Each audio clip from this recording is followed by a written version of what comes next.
Ayer, como tú decías, Álvaro, el presidente Sebastián Piñera llamó al acuerdo por la paz, por la justicia y por esta nueva constitución. Se ha hablado mucho de la forma para llegar a esta nueva constitución, del plebiscito, y hay algunos que se habían adelantado. Lo hablábamos con la Asociación Chilena de Municipalidades, y hoy día tiene una reunión justamente con nuestro invitado.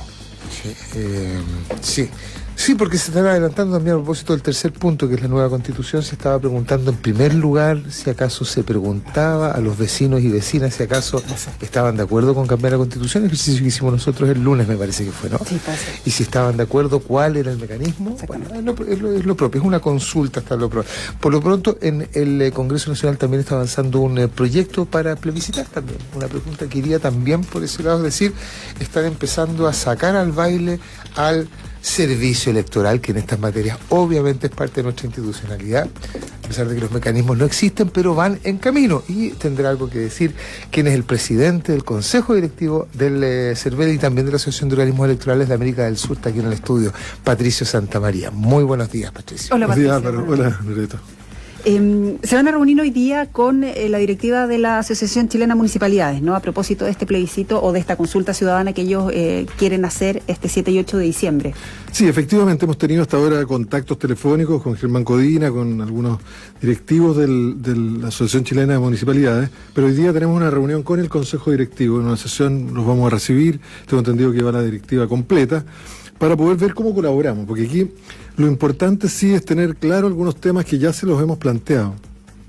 En la legislación chilena establece la obligación al servicio electoral para atender lo que son elecciones populares y plebiscitos que están en la Constitución y los plebiscitos comunales que están en la legislación municipal. Ahora, en la Constitución hay uno, digamos. Claro, hay caso dos casos, cuando hay un conflicto entre el Congreso y el presidente respecto a reformas constitucionales. Un caso muy específico es 129, el artículo 129. Ahí no sé de la Constitución. Casi. Sí, pues ahí está. Sí, es cierto. Sin perjuicio que el artículo 5º, con el que yo partí la intervención hace un par de días atrás en la Comisión de Constitución, cuando nos convocaron para hablar, fue precisamente decir que parte de nuestra Constitución, la discutida y debatida Constitución, en un tiempo más probablemente vamos a leer también esto, pero con más sentido, que la soberanía reside en el pueblo. Y el pueblo actúa directamente a través de plebiscitos o a través de las autoridades que elige. Y esto no es que eso nos haya ocurrido a nosotros, esto es un derecho humano que está en la Declaración de Derechos Humanos y viene de muy antiguo. Entonces, ¿pero qué ocurre? Aquí estamos con una consulta, porque los plebiscitos en materia municipal están muy regidos y muy claros, y se refieren solamente a casos específicos, a materias de administración local fundamentalmente. Pero no podemos desestimar las consultas. Las consultas es un mecanismo de participación ciudadana. Se han realizado varias, pero en eso el CERVEL, para ser claro, no tiene nada que hacer. Lo único que hemos hecho nosotros hasta ahora es proporcionar los padrones electorales públicos, que son los padrones utilizados en la elección anterior, en este caso en la elección del año 2017. Sin perjuicio de eso, hay situaciones excepcionales, hay situaciones extraordinarias que requieren a veces otro tipo de colaboración, y eso es lo que queremos conversar. Porque además, para que la ciudadanía sepa y no mire solamente al servicio electoral, nosotros somos un órgano más, el máximo órgano de administración electoral que organiza elecciones y actos electorales en Chile, pero de una otra cantidad de órganos distintos. Nosotros no nos hacemos cargo, por ejemplo, de la seguridad pública, eso le corresponde al Ministerio del Interior. El control de los locales de votación es un tema de las Fuerzas Armadas. Hay un jefe de fuerza que se nombra con anticipación en cada evento electoral. Nosotros, en lo que es el traslado de materiales, Carabineros colabora, pero está la empresa de Correos de Chile. Hay un sinnúmero, están las juntas electorales, que son los que sortean a los vocales. Van a decir, nosotros podríamos decir, usando un poco la frase de Patricio Aylwin, en la concertación del año 88, somos como el primus inter pares de una cantidad importante de órganos. Ahora, sí es bueno decirlo, Álvaro, porque lo dijimos en la Comisión de Constitución, y creo que se entendió. Hoy día, 120 días es lo que establece la Constitución y las leyes para los efectos de organizar cualquier evento electoral, salvo un evento especial, que es cuando un presidente electo no puede asumir el cargo o cuando fallece uno de los candidatos entre la primera y segunda vuelta. En esos casos, el plebiscito hay que organizarlo en 90 días. O sea, no hay mayor posibilidad de rebajar los plazos. En la consulta, claro, la consulta es distinto. Es menos de 30 días, probablemente. En este proyecto que se está tramitando en el Congreso en este momento y que está pasando por el Senado, que de hecho se origina en una moción en el Senado, si se aprobara ese plebiscito que hasta este momento no existe en nuestro ordenamiento jurídico, particularmente en la Constitución, ¿el plazo debería ser ese también? ¿120 días la regla general o 90 días? No, lo que ocurre es que el plazo está determinado por la integridad de la elección. ¿A qué me refiero? Hoy día, 120 días antes de la fecha de la elección, nosotros tenemos que generar un padrón provisorio. Es fundamental en una elección los que pueden votar, el universo electoral, los ciudadanos, ciudadanas, los extranjeros con derecho a sufragio que pueden elegir a sus autoridades o definir algún punto en el caso de un plebiscito. En este caso hay que recordar que además tendrían derecho a voto nuestros compatriotas en el exterior, porque precisamente están convocados también en el caso de plebiscitos nacionales son 71 países donde tenemos que armar esos padrones. Hay que coordinarse también. Y hay que coordinarse. 120 días. A los 90 días, bueno, y ese padrón provisorio tiene que auditarlo. Son 2 empresas independientes que lo auditan y el resultado de esa auditoría se la envían al presidente del Tribunal Calificador de Elecciones, al presidente de la República, al presidente de la Cámara y al presidente del Senado, para que exista plena publicidad, y los informes son públicos además. Nosotros a los 90 días entonces tenemos el padrón auditado. Recibimos sugerencias se han detectado errores, siempre se detecta algún problema, y como Consejo Directivo aprobamos esa sugerencia y tenemos a los 90 días el padrón auditado. Pero después de eso, la ciudadanía, en lo que es el control social, tiene la posibilidad durante 10 días de reclamar ante la justicia electoral para pedir la inclusión de electores que no están o la exclusión de electores. De tal manera que el padrón definitivo queda fijado 60 días antes. No es un tema de plazos, es un tema fundamentalmente de trámites que hay que realizar para una elección íntegra, una elección que cumpla con los procedimientos. Nosotros hemos dicho que vamos a hacer el esfuerzo, si se establece, porque también en este caso el plazo es importante, y por lo que tengo entendido, en el acuerdo unánime al que llegó la Comisión de Constitución de la Cámara de Diputados, fue establecer un plebiscito de salida, el plebiscito que va a confirmar y va a ratificar, y en ese caso mencionó el presidente ayer. Claro, se va a hacer en 90 días. O sea, de alguna manera acogieron este planteamiento nuestro de poder aportar a la solución y trabajar más rápido en este tema, de a lo mejor acortar algunos plazos. Vamos a hacer las sugerencias legales para que cumpla con la legalidad vigente.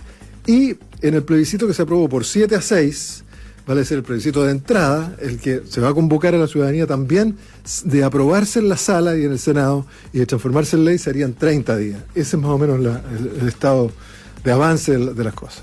¿No se discutió la constitucionalidad de los proyectos? ¿Son los dos originados en moción? ¿No irrogan gasto al fisco? No, a ver, no fue parte de la discusión. Nosotros tuvimos invitados, coincidió. Además, estuvo el ministro secretario general de la Presidencia, Felipe Ward, quien además inició la sesión de alguna manera planteando ya más formalmente este anuncio que se había hecho en la noche a la salida de la casa del presidente de la República. Pero no es un tema que no se discutió. Ahora, yo entiendo que se ha estimado que es constitucional por el hecho que incluso ya se ha votado y se han llegado a algunos acuerdos. En unos por 7-6, por la conformación de la comisión, y en otros por unanimidad. Creo que es un avance. Todo lo que hoy día sea producto de diálogo, de conversación, en tranquilidad, va a servir para resolver el tema en el que estamos metidos. Y para que quede entonces muy clarísimo, porque hay mucha gente que está preguntando, de llamarse un plebiscito para preguntar eventualmente si uno quiere o no una nueva constitución o la forma, lo que sería como el primer plebiscito, no podría ser antes ni logísticamente ni legalmente antes de 120 días. A ver, nosotros podríamos cumplir el acuerdo de los 90 días. Ya. 90 días. Incluso a mí me gusta otra fórmula que planteó en su momento el diputado Díaz, si mal no recuerdo, la posibilidad de dejar abierto esto, establecer que el plebiscito no podrá realizarse ni antes de 70, 80 días, ni después de y dejar una cierta flexibilidad, porque un margen, porque nosotros, por ejemplo, la auditoría para un plebiscito nacional, si se convocara por el presidente de la República, con un acuerdo obviamente a través de las reformas constitucionales que corresponde y de manera legal, nosotros podríamos, por ejemplo, dado que tenemos auditado el padrón al año 2017, las últimas elecciones, y que estamos auditándolas anualmente, cuando no hay elecciones no se audita el padrón, pero sí todos los procesos que llevan, entre otros, a tener el registro electoral. Entonces podríamos de alguna manera ir ajustando. A lo mejor podría reducirse el plazo de 10 días a 5 días de reclamo ante la justicia electoral. Podríamos tener un padrón 30 días antes y no 60 días antes. Antes de la última reforma era 30 días antes, pero se estimó en el debate que era importante que los candidatos tuvieran conocimiento de quién era el universo electoral, con quién tenían que hacer campaña, etcétera. Pero son plazos que se pueden reducir. Creo que sería sano no dejar una fecha cerrada, sino que dar la posibilidad de en un margen que se establecería obviamente en la convocatoria y previa conversación con una institución autónoma constitucional como es el Servicio Electoral de Chile. Aprovechando que estuvo ahí en el Congreso, que ha estado hablando directamente con los parlamentarios, senadores y diputados en estos dos proyectos, plebiscito de entrada y de salida, también, por lo menos por la prensa, se deslizó la idea de algunos parlamentarios que estaban hablando de poner sus cargos a disposición, vale decir renunciar, y de elecciones anticipadas. Adelantar las elecciones. Adelantar las elecciones. Esa es una posibilidad, quiero decir, obviamente, siempre lo es, digamos, aunque sea teórica, digamos, pero institucionalmente es algo que se discute siquiera, algo que se plantea en estas discusiones a propósito del plebiscito de entrada y de salida. No, nosotros fuimos en esto muy, muy precisos. Incluso se nos planteó, ¿no es cierto?, una duda de un parlamentario respecto de que si nuestra opinión iba a ser más bien política o técnica. Yo fui muy claro en decir que cuando recibimos la invitación analizamos si podíamos hacer un aporte técnico. Si nos hubiéramos dado cuenta que nos estaban invitando para algo político, habríamos declinado. Porque yo creo que hoy día, en situaciones como esta, las instituciones tienen que hacer lo que tienen que hacer y tienen que hacerlo bien y no caer un poco en una especie de desorden generalizado que afecta mucho más a un clima que hoy día debiera vivirse en el país. Un tema, sí está considerada la posibilidad.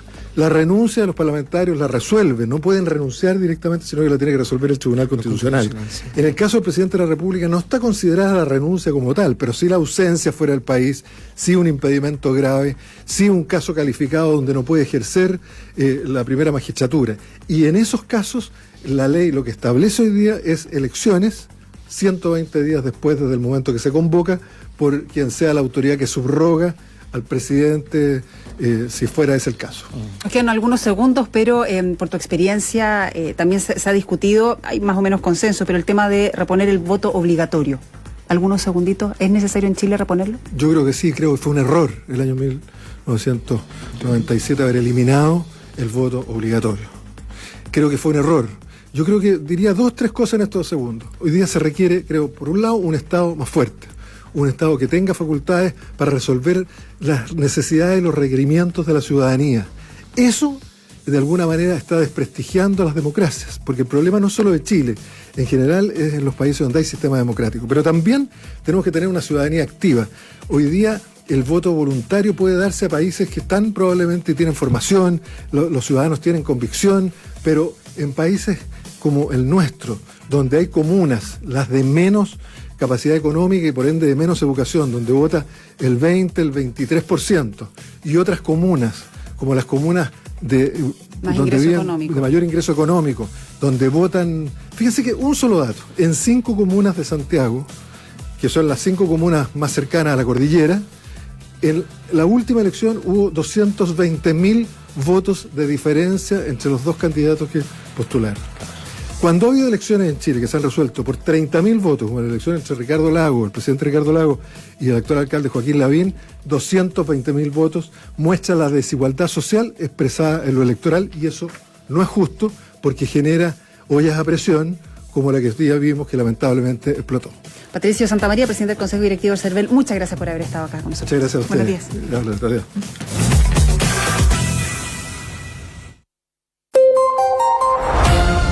Si no estás informado, no puedes tener opinión.